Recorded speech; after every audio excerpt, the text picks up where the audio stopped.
Good morning class. Traffic में आज हम लोग पढ़ेंगे मैथ और रीजनिंग दोनों मिला के पढ़ेंगे। जैसा कि आप जान रहे हैं कि पुलिस का प्रैक्टिस सेट हम हल करवा रहे हैं और पुलिस की परीक्षा नज़दीक आ चुकी है। इसी पर हम वीडियो बना रहे हैं। आप इसको देखिए, आपको काफ़ी लाभ होगा क्योंकि समय बहुत कम रह चुकी है, इसलिए मेहनत से आप तैयारी करिए।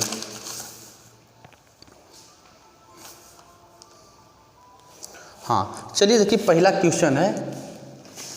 इस टॉपिक में हम लोग मैथ और रीजनिंग दोनों एक साथ देखेंगे। थोड़ी वीडियो लंबी होगी लेकिन आप घबराइएगा मत, आपको काफ़ी लाभ होने वाला है, इसलिए आप वीडियो को धैर्य से देखिएगा। पहला क्वेश्चन कह रहा है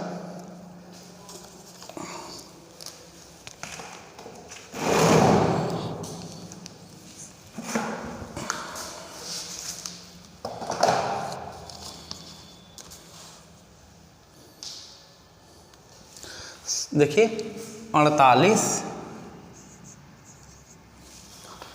दिया है, 76 और 23। 48, 76, 23। इसमें क्वेश्चन कह रहा है कि 7 के स्थानीय मान और जातीय मान में अंतर बताइए। 7 के स्थानीय मान और जातीय मान में अंतर पूछ रहा है। यानी ये आपका 48, 76, 23 दिया है, कह रहा है इसके स्थानीय मान और जातीय मान में अंतर। तो इसको देखिए हम हल करेंगे। इसका स्थानीय मान हम देखेंगे, देखिए यहाँ पर 7 है तो 7 के नीचे 7 लिखेंगे। इधर जय अंक है, 1 2 3 है तो 3 जीरो लगा लेंगे।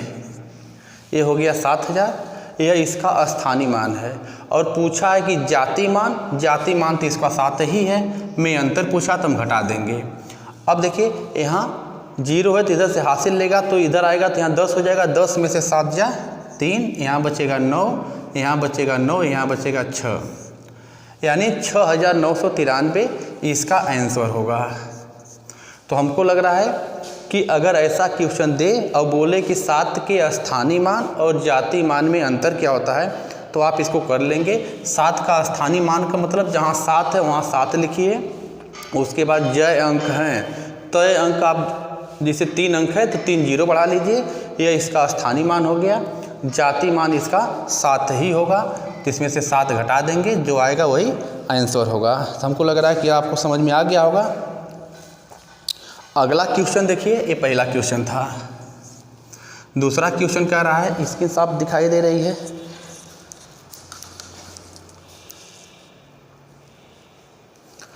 हाँ देखिए, दूसरा क्वेश्चन कह रहा है, लिखा है 57 48 73। 57 48 73 में कह रहा है कि 7 के स्थानीय मान में क्या अंतर है। यानी इसमें कह रहा है स्थानीय मान में क्या अंतर है, स्थानीय मान में अंतर पूछ रहा है। देखिए पहला क्वेश्चन था स्थानीय मान और जातीय मान, तो स्थानीय मान यानी वो चौथे स्थान पर है, तो चौथे स्थान पर था तो यहाँ पर 4 मतलब 7 लिख के इसके पीछे 3 अंक थे तो 3 जीरो बना दिए, यह इसका स्थानीय मान हो गया। और जातीय मान तो खुद से 7 है तो 7 घटा दिए तो पहले का तो आंसर आ गया, क्लियर हो गया होगा। देखिए यहाँ पर क्या कह रहा है, स्थानीय मान में क्या अंतर होगा। 2 जगह 7 दिखाई दे रहा है तो हम पहले इस 7 को लिखेंगे। इसके इधर कई अंक है, 1 2 3 4 अंक है तो 4 जीरो लगा लेंगे, ये हो गया। और दूसरा का 7 देखिए यहाँ पर, यहाँ 7 लिखेंगे। इसके बाद कई अंक, 1 अंक है तो 1 जीरो बना लेंगे, क्योंकि इसमें बोला है कि स्थानीय मान में क्या अंतर होगा, यानी इनका स्थान कहाँ पर है। तो अब इसको अगर हम घटाएंगे तो इसको आप घटा लीजिए। देखिए 0 हो जाएगा, 10 में से 7 जा 3 बचेगा, यहाँ 9, यहाँ 9, यहाँ 6, यानी 69,930 इसका आंसर होगा। तो हमको लग रहा है कि स्थानीय मान और जातीय मान आपको समझ में आ गया होगा।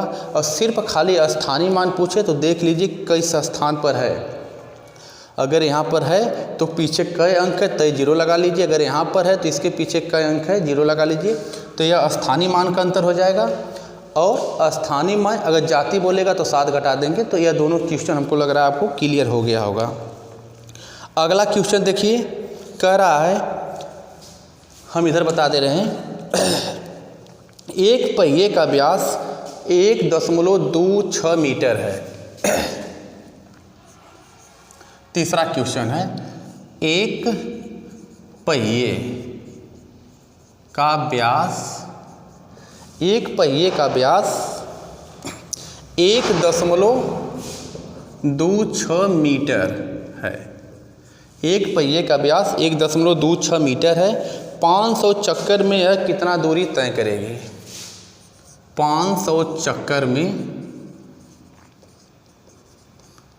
यह कितनी दूरी तय करेगी, यह क्वेश्चन पूछ रहा है।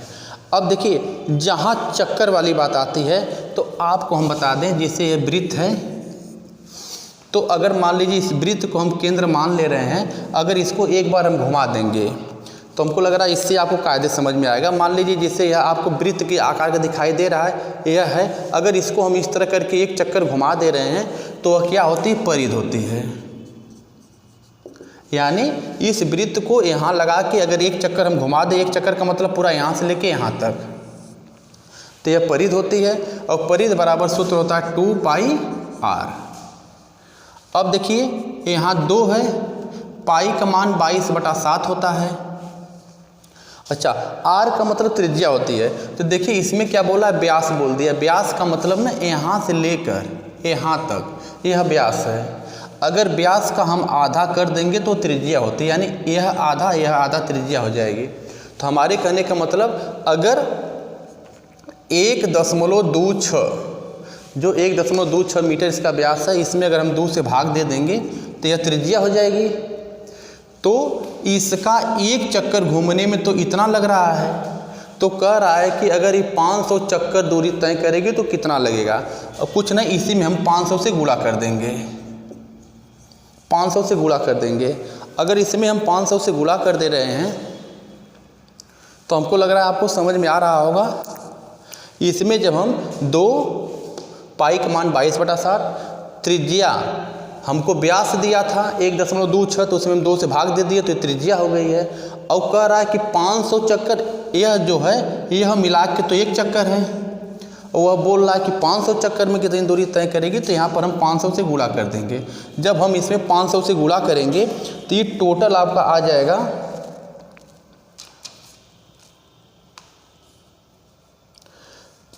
3.69 मीटर, यह आंसर है।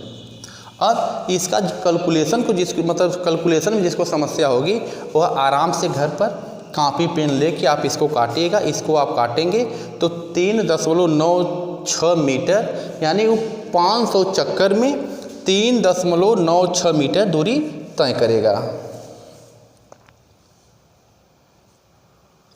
अच्छा, आप इधर देखिए, ये तो मीटर हो गया, यानी इसको हम एक चीज़ और कर सकते हैं। विकल्प में देखिए आपका दिया था, विकल्प हम आपको इधर लिख दे रहे हैं 180, 1980, 180, 1980 और है 2000 और कोई नहीं, यह विकल्प। तो हमारा 3.96 आ रहा है। अगर यह 3.96 मीटर आ रहा है तो देखिए इसमें गुणा करने पर ना, देखिए इसका टोटल कैलकुलेशन करेंगे, यह है तो 3.96 आएगा। इसमें अगर हम 500 से गुणा कर देंगे तो 3.96 में अगर हम 500 से गुणा करेंगे तो ये आ जाएगा 1980 मीटर। यही आपका आंसर है। हमको लग रहा है बात समझ में आ गई होगी। बस कुछ नहीं, जहाँ चक्कर वाली बात बोले वहाँ पर आप परिध निकालिए। तो परिध का सूत्र होता है 2πr। 2 का मान रखा गया, पाई का मान 22/7 होता है। r मतलब त्रिज्या, हमको त्रिज्या न दे के व्यास दे दिया है, तो व्यास में 2 से भाग दे देंगे तो यह हो जाएगी त्रिज्या। इसका जब हम टोटल कैलकुलेशन करेंगे तो 3.96 आएगा और गुणे कह रहा है कि 500 चक्कर में कितनी दूरी तय करेगा, इसलिए हम 500 से गुणा कर दिए हैं। जब 500 से इसमें हम गुणा करेंगे तो 1980 मीटर आएगा। गुणा करके आप देख लीजिएगा, ठीक। तो हमको लग रहा है कि 1, 2, 3 सवाल आपको क्लियर हुआ होगा। अब अगला सवाल देखिए, स्क्रीनशॉट ले लीजिए, लेना है तो।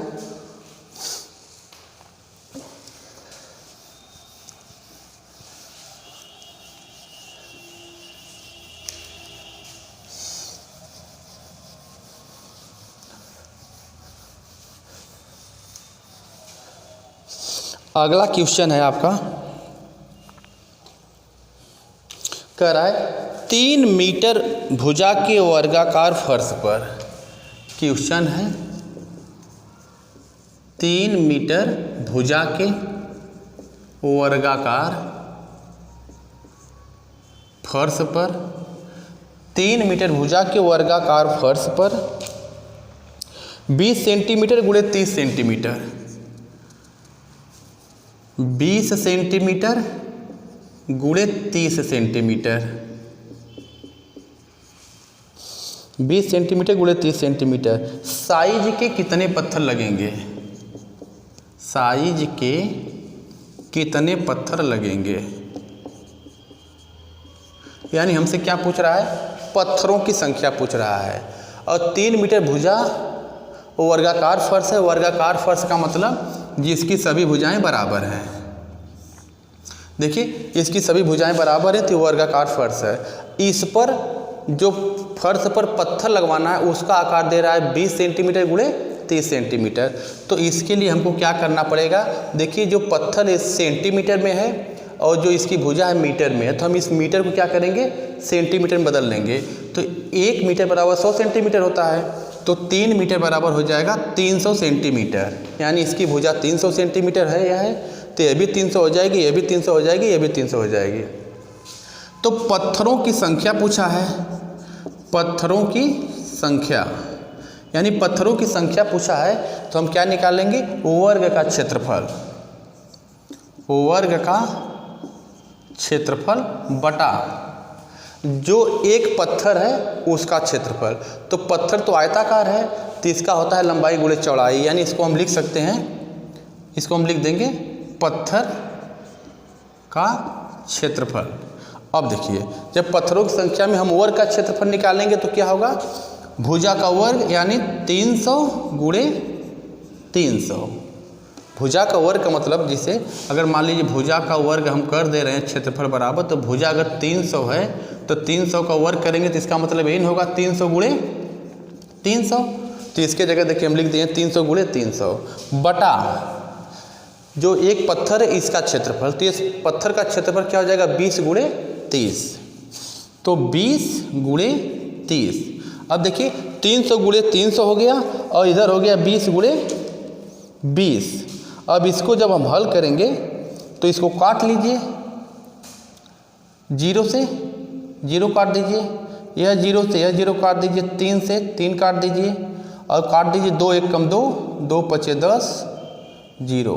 यानी 150 पत्थर लगेंगे जिसकी लंबाई और चौड़ाई 20 सेंटीमीटर गुणे 30 सेंटीमीटर होगी। इसमें अगर हमको सेट कराना रहेगा तो 150 पत्थर की आवश्यकता पड़ेगी। यही आपका आंसर है। हमको लग रहा है कि सवाल समझ में आ गया होगा, तो इसकी शॉट ले लीजिए। उसके बाद अगला क्वेश्चन है, कह रहा है 5 संख्याओं का औसत। अगला क्वेश्चन है 5 संख्याओं का औसत। 5 संख्याओं का औसत बता रहा है 35 है। 5 संख्याओं का औसत 35 है। पहली 2 संख्याओं में प्रत्येक में से 5 बढ़ा दिया जाए। कह रहा है पहली 2 संख्या में प्रत्येक में 5 बढ़ा दिया जाए और अंतिम 2 संख्या में, अंतिम 2 संख्या में प्रत्येक में कह रहा है कि 10 कम कर दिया जाए, 10 कम कर दिया जाए। 10 कम कर दिया जाए तो नया औसत क्या होगा। नया औसत पूछ रहा है, यानी क्वेश्चन को आप ध्यान से देखिए। कह रहा है 5 संख्याओं का औसत 35 है, पहली 2 संख्या में प्रत्येक में 5 बढ़ा दिया जाए और अंतिम 2 संख्या में प्रत्येक में 10 कम कर दिया जाए तो नया औसत क्या होगा। तो ये औसत टॉपिक है। औसत बराबर होता है सूत्र कुल योग बटा उनकी संख्या। अब आप देखिए 5 संख्याओं का औसत, 5 संख्या जो है इसका औसत बता रहा है कितना है 35। तो जब इनका हम कुल योग निकालेंगे तो जो भी औसत रहता है 35, इसमें हम इनकी संख्या से गुणा कर देंगे तो हमको कुल योग आ जाएगा। अब 35 में हम 5 से गुणा करेंगे तो कुल योग आपका आ रहा है 175। 175 आ गया। अच्छा देखिए 5 संख्याओं का औसत हमेशा याद रखिएगा, जो औसत है उस औसत में यदि इनकी संख्या से हम गुणा कर देंगे तो हमको कुल योग आ गया। तो कुल योग तो 175 हो गया। अब कहा क्या है 175 जो है इसमें, अब आप ध्यान से देखिए 1 2 3 4 5 संख्या है, इसका तो कुल योग 175 आ गया। कह रहा है कि प्रथम सवाल में देखिए कह रहा है पहली 2 संख्याओं में प्रत्येक में 5 बढ़ा दिया जाए, यानी यह जो है यहाँ इतना जो है इसमें 5 बढ़ाने के लिए बोल रहा है। तो हम इसमें क्या करेंगे +5 और +5 कर देंगे। और कह रहा है अंतिम 2 संख्याओं में 10 कम करने के लिए बोला है, यानी इसमें 10 कम करने के लिए बोल रहा है तो फिर हम 10 मतलब -10 कर लेंगे। और इसको जब हम जोड़ेंगे तो 175 में 10 जोड़ेंगे तो 185 हो गया। और इधर देखिए -10 मिल के -20 हो गया। अब 185 में से हम 20 घटाएंगे, 185 में से 20 घटाएंगे तो ये होगा 165। यह जो 165 आया यह तो इसका कुल योग आ गया है। हमसे बोला कि नया औसत, तो जो कुल योग आ रहा है 165, तो इसमें नया औसत बोला है ना, तो संख्या तो 5 है, 5 से भाग दे देंगे। अब 5 से भाग देंगे तो 5 तिहाई 15 और 5 तिहाई 15, इसका आंसर 33 आएगा। तो हमको लग रहा है स्क्रीनशॉट ले लीजिए, सवाल समझ में आ गया होगा।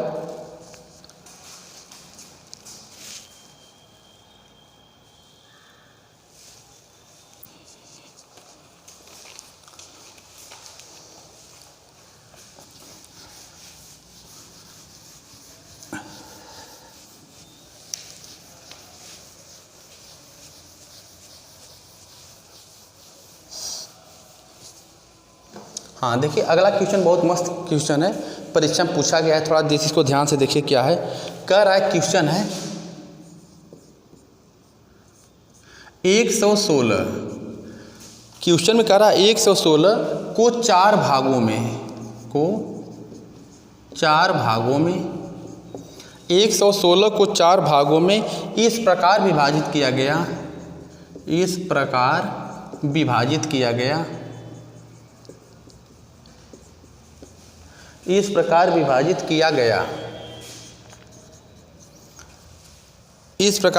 किया गया कि प्रथम भाग में 5 जोड़ने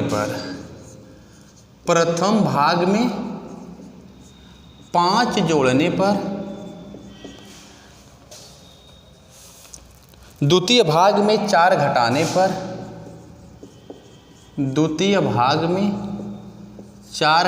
पर, तीसरे भाग में 3 से गुणा करने पर, और चौथे भाग में 2 से भाग देने पर समान संख्या प्राप्त होती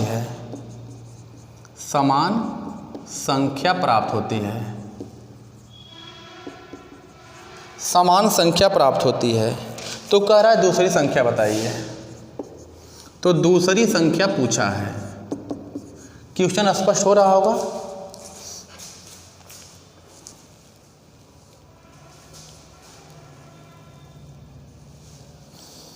हाँ देखिए आराम से सवाल को देखिए।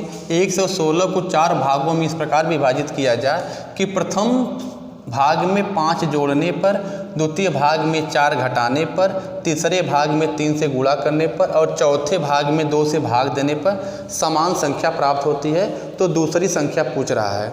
अब देखिए, जब ये दूसरी संख्या पूछ रहा है तो हम क्या करेंगे। मान लीजिए संख्या A, B, C, D 4 संख्या है। तो क्या बोला है, प्रथम भाग में 5 जोड़ने पर, तो हम पहले भाग में 5 जोड़ दिए। दूसरे भाग में 4 घटाने पर, तो इसमें से हम 4 घटा लिए। तीसरे भाग में 3 से गुणा करने पर, तो इसमें हम 3 से गुणा कर दिए। और चौथे भाग में बोला है कि 2 से भाग देने पर, इसमें हम 2 से भाग दे दिए। तो कह रहा है भाग देने पर समान संख्या प्राप्त होती है, मतलब कोई एक समान प्राप्त हुई। मान लीजिए k प्राप्त हो रहा है, सब में k प्राप्त हो रहा है। तो अगर इसको जब देखेंगे तो a बराबर, इसको हम क्या लिख सकते हैं। देखिए, एक k रहेगा, यह +5 है, तो उस पार जाएगा तो -5 हो गया। तो a बराबर k -5। b बराबर क्या होगा, k, यह -4 है, उधर जाएगा तो +4 हो जाएगा। c बराबर क्या हो जाएगा, k/3 हो जाएगा, क्योंकि ये बटा हो जाएगा, इधर गुणा है तो इधर नीचे जाएगा, बटा हो जाएगा। और d बराबर क्या हो जाएगा, 2k हो जाएगा। तो यहाँ तक बात आपको समझ में आ रही है। अब देखिए, इसको हम क्या करेंगे, नीचे की स्क्रीन दिखाई देगी आपको। हाँ, चलिए, नीचे की स्क्रीन दिखाई दे रही है। इसमें देखिए, पहली संख्या क्या है, k-5। दूसरी संख्या क्या है, k+4। तीसरी संख्या क्या है, k/3। और चौथी संख्या क्या है, 2k। तो देखिए, हम सबको जोड़ेंगे तो पूरी संख्या का तो दिया है ना 116, हम इसके बराबर 116 कर लेंगे। और इधर a/3 है, तो हम इसके नीचे अपने मन से 1 मान लेंगे, इसके नीचे भी 1 मान लेंगे, इसके नीचे भी 1 मान लेंगे। तो इसका अगर लघुत्तम लेंगे तो हमको लग रहा है हम इधर बता दे रहे हैं, नीचे दिखाई नहीं देगा, तो इसका लघुत्तम 3 हो जाएगा। अब 1 से हम 3 में भाग देंगे तो 3 बार जाएगा, 3 का गुणा ऊपर करेंगे तो दोनों में होगा। यहाँ पर हो जाएगा 3k -3 × 15, यह हो गया। अब इस 1 से 3 में भाग देंगे तो 3 बार जाएगा, 3 का गुणा दोनों में करेंगे तो हो जाएगा +3k +3 चौको 12, यह हो गया। अब इस 3 से 3 में भाग देंगे तो एक बार जाएगा, खाली k होगा, +k हो गया। इससे भाग देंगे तो 3 बार जाएगा, 3 का गुणा करेंगे तो 3 दूना 6k बराबर उधर आपका है 116। अब इसका जब गुणा इसमें करेंगे तो 3 × 6 = 18, 3 एकम 3 1 4 और 3 एकम 3, यह हो गया। ऊपर देखिए क्या हुआ, 6k और +1 7k, 3 10k और 3 13, मतलब 13k। और देखिए -15 है, +12 है, तो 15 में से 12 जाएगा तो -3 होगा। अब 348, यह -3 है, इधर जाएगा तो +3 हो जाएगा। तो 48 में 3 जोड़ेंगे तो 351 हो जाएगा। इधर है देखिए 13k, अब 13 से भाग देंगे तो 13 दूना 26 हो गया, बच गया 9, 13 7 91, यानी कट गया। k का मान आ गया 27। अब हम सवाल में देखेंगे क्या पूछा है, तो दूसरी संख्या पूछ रहा है ना। अब दूसरी संख्या कौन है, यही ना है, b दूसरी संख्या है, k+4। तो k बराबर अगर 27 आ गया और +4 का मान हम रख देंगे तो 27 में 4 जोड़ेंगे तो 31। आपका आंसर यही आएगा, दूसरी संख्या क्या है 31। तो हमको लग रहा है कि सवाल आपको समझ में आ गया होगा। आप इसका स्क्रीनशॉट ले लीजिए, उसके बाद हम आगे बता रहे हैं।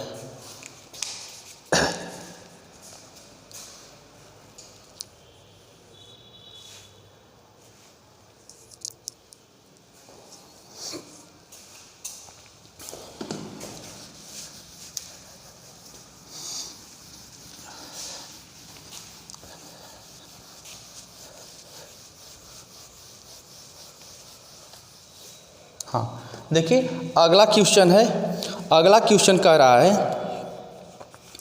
कि 4 के घाते 11 गुणे 7 के घाते 5 गुणे 11 के घाते 3 के अभाज्य गुणनखंड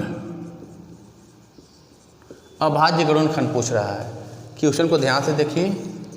4 की घाते 11 है, गुणे 7 के घाते 5 है, गुणे 11 घाते 3 है। तो इसका अभाज्य गुणनखंड पूछ रहा है। अगर सवाल ऐसा आता है तो हमको क्या करना है, देखिए 11 का खंड नहीं होगा तो हम 11 को लिख लेंगे, 11 घाते 3 होगा।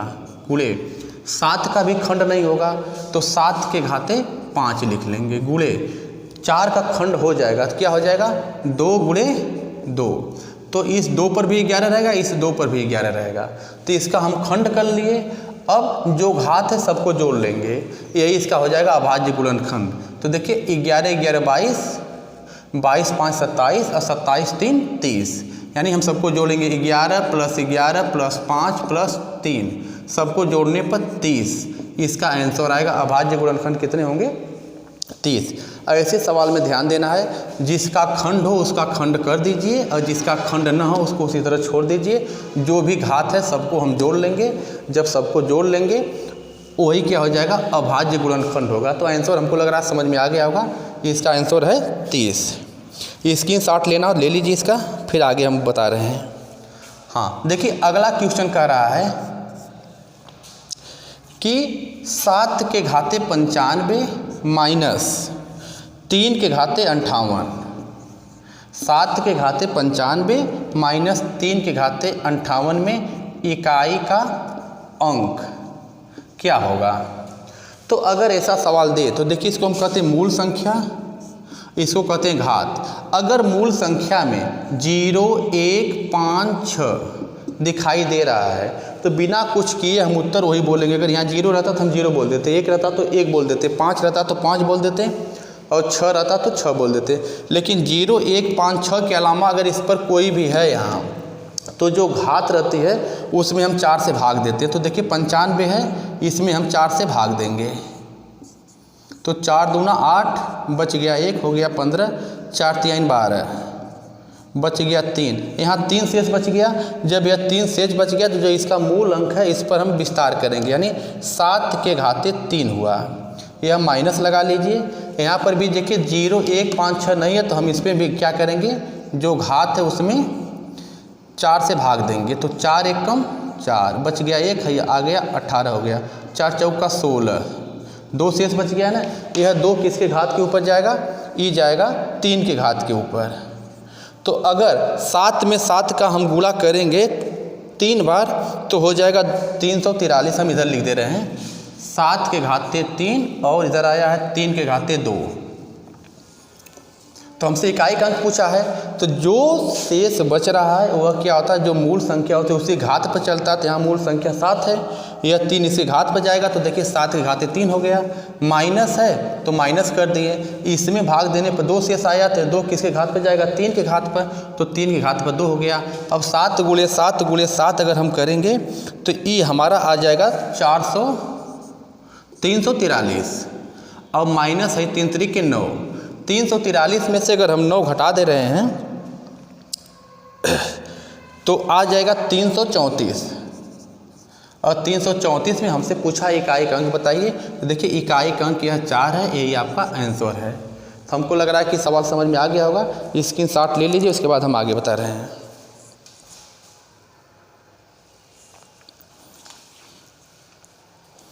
हाँ देखिए, अगला क्वेश्चन कह रहा है, इसको मिटा दे रहे हैं।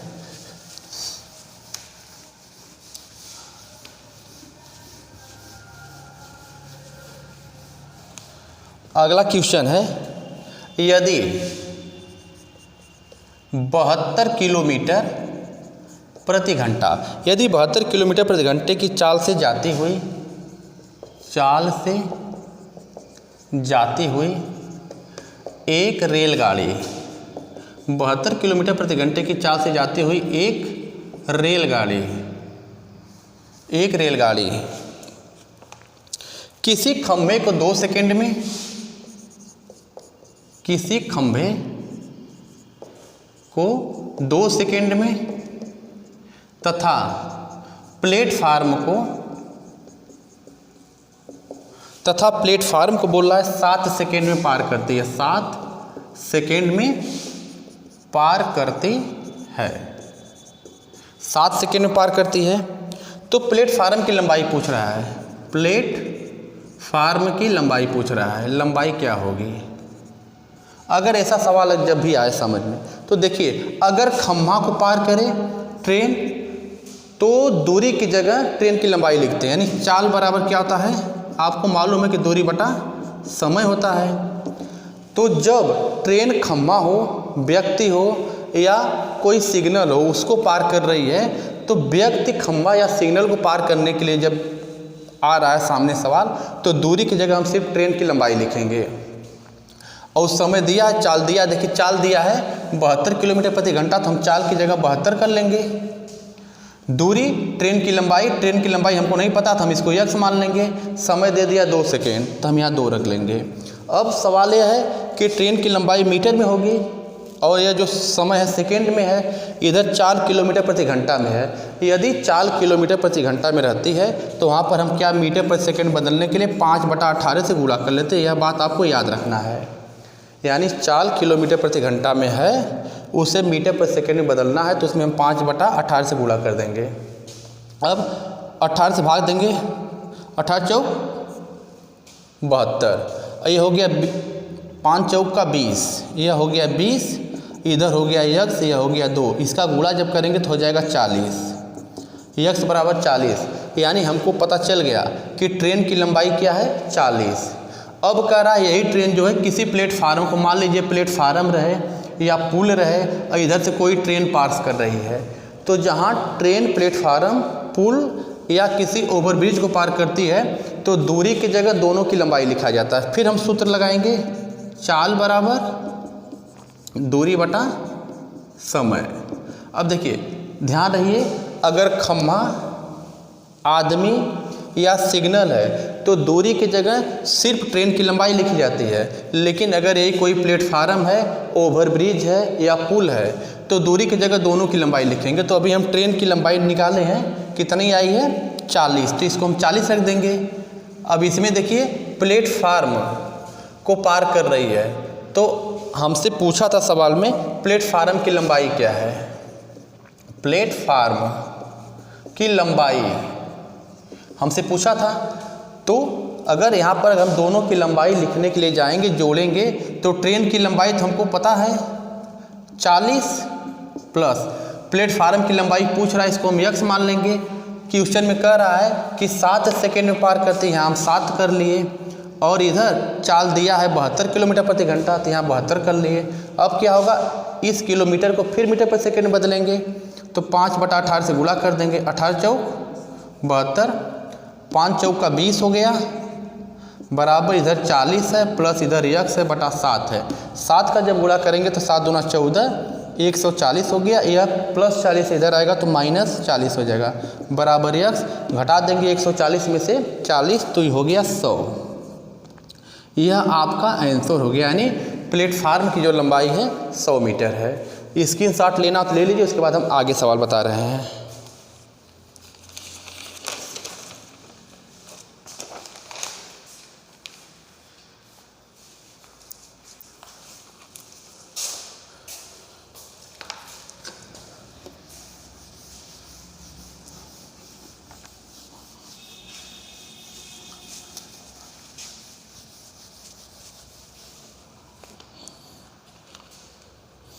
देखिए अगला क्वेश्चन कर रहा है, अगला क्वेश्चन है, एक धनराशि 5 वर्ष में 3 गुना हो जाती है। एक धनराशि 5 वर्ष में 3 गुना हो जाती है, 3 गुना हो जाती है।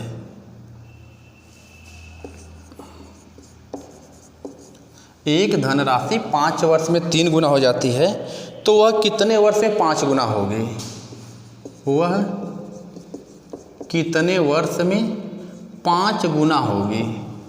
अब देखिए क्वेश्चन कह रहा है कितने वर्ष में 5 गुना होगी, हमसे क्या पूछ रहा है, समय पूछ रहा है। अब सवाल देख के हमको पता चल गया कि साधारण ब्याज का सवाल है। साधारण ब्याज में सूत्र होता है SI बराबर PRT बटा 100। अगर इसमें एक बात आपको ध्यान रखना है, अगर साधारण ब्याज का सवाल है, बोले देखिए यहाँ पर क्या किया, एक धनराशि 5 वर्ष में 3 गुना होती है, यानी यह P है तो यह 2P हो जाएगा। इस बात को ध्यान देना है कि अगर मान लीजिए 5 गुना बोले यह पी रहेगा तो इसको हम 4 पी कर लेंगे, 8 गुना बोले तो ये पी रहेगा तो इसको हम 7 पी कर लेंगे, यानी दोनों मिला के उतना होना चाहिए। तो इस सवाल में क्या बोला है 3 गुना होती है तो ये पी हो जाएगा तो 2 पी हो जाएगा इंटू आर हम निकालेंगे। समय दिया है 5 वर्ष बटा 100। तो देखिए पी से पी कट जाएगा, 5 दूना 10, यह 20 हो गया, 20 दूना 40, यानी आर का मान हो गया 40। तो आर का मान जब 40 हो गया फिर क्या पूछ रहा है वह कितने वर्ष में 5 गुना हो जाएगी। अब 5 गुना बोला है तो सूत्र फिर वही लगा SI बराबर PRT बटा 100। अब इसको पी रहने दीजिए, अब की बोला है 5 गुना तो इसको हम बोल देंगे 4P इंटू आर का मान देखिए अभी हम निकालें 40, समय हमसे पूछ रहा है अब बटा रहेगा 100। तो P से P कट गया, 4 दहा में 40 कट गया, 0 से 0 कट गया, आपका आंसर क्या आया 10 वर्ष। 10 वर्ष में यह 5 गुना हो जाएगी। स्क्रीनशॉट लेना तो ले लीजिए, इसका आंसर 10 वर्ष आया।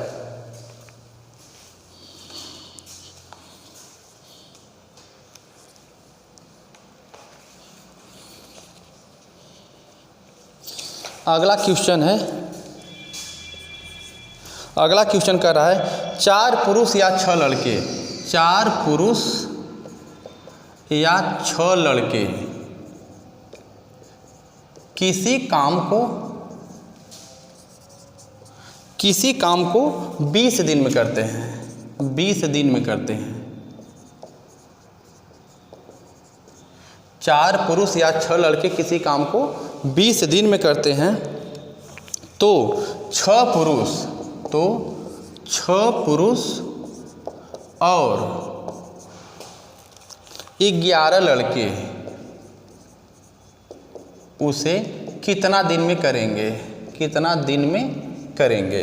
अब ध्यान दीजिए, ऐसा सवाल दिखाई दे रहा है तो यहाँ हम इसको लिखेंगे 4 पुरुष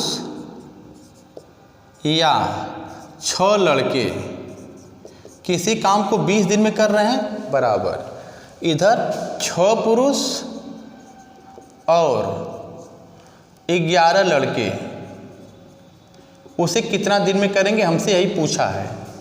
तो ध्यान दीजिए, ऐसे सवाल में जहाँ या और दिखाई दे रहा है यहाँ पर आपको सतर्क होना है। इस पर सतर्क क्या होना है,